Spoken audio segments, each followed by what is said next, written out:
Good morning everyone and welcome to another DTX 502 lesson. Today we're going to be talking about alternate groups. What an alternate group does is it allows you to set two or more voices to a group with the goal of being able to play voice 1 and then mute that voice by playing voice 2 or 3 or whatever. A couple examples of this is if I want to mute my crash without grabbing the pad, I can do that by assigning that crash sound to the same alternate group as, say, my snare.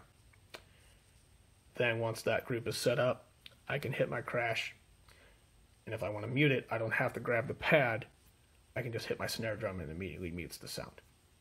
Another example of this is with loops. If I have two different loops and I don't want to play them at the same time, I want to switch between each one, I can assign both of those loops to the same alternate group. Then if I hit loop 1 and I'm playing and I want to switch to loop 2, but I want to stop loop 1, I can do that just by hitting that second loop. How you set up alternate group is you go into menu mode, you go to kit voice, and then you're scrolling over to the right until you get to alternate group. Now the thing about alternate group that you have to realize is by default you already have two groups set up.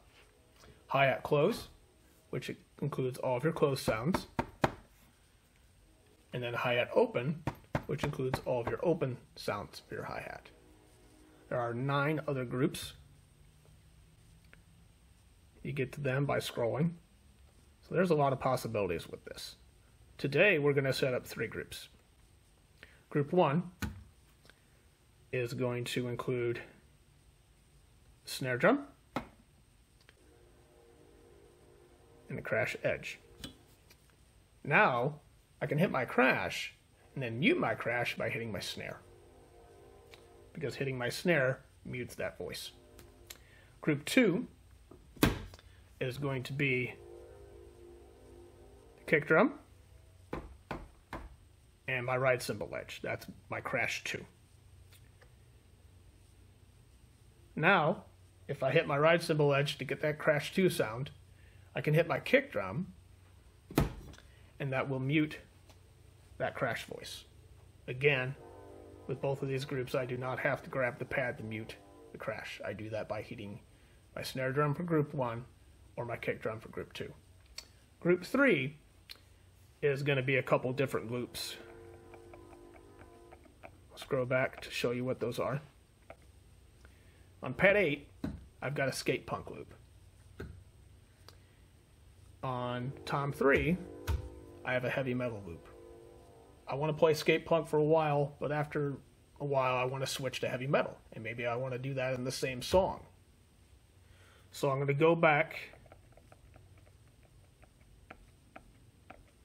to alternate group, and I'm going to assign pad 8